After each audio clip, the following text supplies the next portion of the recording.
Welcome back. David Heurtel in for Elias. Well, the flood zone situation is top of mind again. After the devastating floods of 2017, and especially the ones in 2019, the Quebec government, the Legault government, set up this moratorium, and then there was a transition period.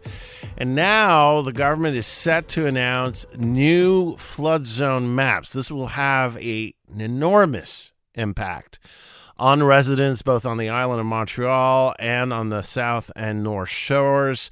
And one person that has been at the forefront of the flood situation every year, it seems, and always trying to find solutions for his constituents is Jim Beis, the mayor of the Pierrefonds-Roxboro borough, member of Ensemble Montreal. So to help us see what's coming here, I'm happy to be joined by him. Jim, always a pleasure. David, thank you for having me on again. I hope you're well. I hope you're well as well. So, Jim, tell me, first of all, how is this season in terms of floods?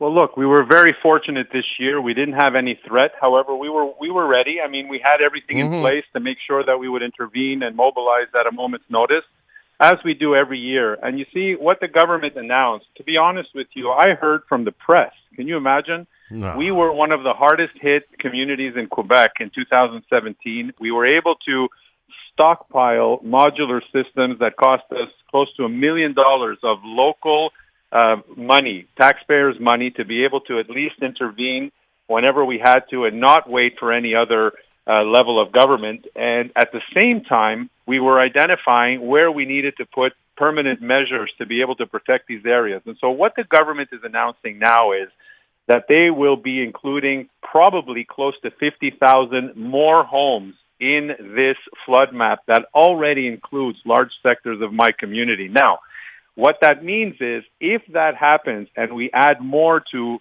our community, what will that do to property values? What will that do to insurance, that people are having difficulty getting insurance and the premiums are skyrocketing? What's it going to do to the bank industry and the financial institutions that already have announced through the last number of years that they will no longer be mortgaging homes that are situated within the flood zone, particularly the 0-20-year floodplain? And so it's concerning, to say the least. And what's even more concerning is that when I hear the minister's representatives say that, well, we've been contacting the municipalities. Well, guess what? They've never contacted us here. And if they've contacted Montreal, well, Montreal is the least likely administration to be able to contact us after that. And so we're sort of hanging in limbo here, knowing that, you know, on a temporary basis, we're able to protect our community as we've shown in the past. However, this is draining, not only financially, but also to our workforce and the people that help us put this in place. And all the energy and the stress on the residents and your employees and the elected officials, it's enormous. I want to make sure I got this. Now, the government is about to announce all of this. It's going to have a dramatic effect on homeowners and on boroughs like yours and cities and towns like your borough. And are you telling me that you have not been consulted by the government of Quebec, either by the Municipal Affairs Ministry or the Environment Ministry? Nope, never. And you know what's worse, David, is that when we were going through this crisis in 2017, I remember going to Quebec back and forth, pleading with the government to make sure that they adapt the map to the reality. And what had happened in the first phase of this flood map is that they had included sectors. Somebody sat somewhere drawing this out and, you know, thinking that a whole entire area was affected when it wasn't the case. True. And so what's even worse is money that was destined to be invested in communities like ours, that was given to Montreal from the federal and provincial government, most of it went to buy land in the West. Again, nobody is disputing protecting green space. Anytime we save green space, it's a good day. However, when that money is intended to invest in permanent infrastructures and other structures that will protect neighborhoods that have been there for generations, we're talking about the older sectors of Pierrefonds and Roxboro, the ex-cities, that need protection. And the only way we could do that now, and we've proven, is with temporary measures, whether they be modular systems, sandbags, and so on. And you can imagine, you said it, the stress it causes on a community as a whole is enormous. And so They are calling for public consultations. What we plan to do is we plan to be there, but ahead of time, I'm going to hold my own information sessions with my residents that live in these areas and invite them to these evenings so that we can at least have a concerted message that we can at least send to the government and say, look, here are the consequences and the collateral issues that we will deal with as a community should they go through with something more than what exists now. What would you see as in terms of solutions? I mean, what could be done? Because I don't want to go into the weeds here, but in terms of solutions to help communities like yours, what would you like to see the government do that it's not doing? Well, what I'd like to see, and coincidentally, last week I was in Calgary for the Federal Municipalities Convention annual conference, and I visited the flood barriers that Calgary has erected along the waterfront, along the Bow River, which is fascinating because in 2013 they were devastated as a city.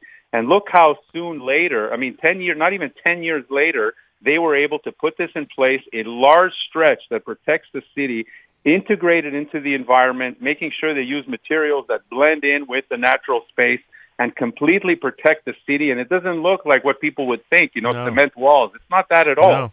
And so certainly the engineering exists and the expertise across the world to be able to do that. And I always ask myself, why are we always behind the eight ball? Yeah. Why are we always reacting to make sure that we try to protect? And then all of a sudden when we can't protect, we say, well, we're going to enlarge in the flood zone, include more homes, let people fend for themselves, and then leave communities like ours and many others throughout Quebec to do the same thing. It's awful. I totally agree. And I remember when I was environment minister, and we've been talking about this for years, Jim, and with others. I mean, the idea is to build infrastructure. I mean, take Holland, for example. I mean, most of the country is under sea level, and they built the infrastructure, and they were able to get through it. So solutions do exist, and there is expertise. Miami, New York, it's out there, and there's no political will here. So I hope this finally gets through to the Quebec government and also Valerie Plante. I get that you're not getting any support from her either, right? Let me even be clearer. When I have asked for meetings with the administration of Montreal through the years, they barely invite me to get to these meetings. And then when I do, when we come up with our recommendations, they're always sort of dismissed as, we need to get reports, we need to analyze. And this has been going on, David, since 2017. I know. The reports exist. The reports exist. No question. The reports exist. The studies exist. Environmental analysis exists. The municipalities of Quebec have done this throughout Quebec. We've been able to at least know and figure out what we need in our community. And I'm not saying erect walls through the 30-kilometer waterfront that we have, but we have some vulnerable zones that could have permanent infrastructures that, in addition to the temporary measures we place throughout the territory, would protect a large part of our community, like we've done since 2017, but manually and temporarily. So, look, you're right. There is no political will. And when I have money that comes to us or supposed to come to us from the federal and provincial government, and then they boast about how they invested in floods and this and that, they haven't done anything for us. And I'm clear to say that. And so they can come up and say, well, we bought land that will be a natural retention of water. But if that is the case, how does that protect downriver folks that have been living in these areas for 60 and 70 years? How is buying land in the West equate to saving communities and homes that are along the waterfront? It makes absolutely no sense. So, I mean, they're singing their own song, and unfortunately, they keep telling us the same thing, and they haven't come up with any permanent solutions for us. It's very, very discouraging, I have to say. All right, Jim, that's all the time I have. Thank you for coming on this morning. Thank you, David. Be well. You too. Jim Beis, mayor of the Pierrefonds-Roxboro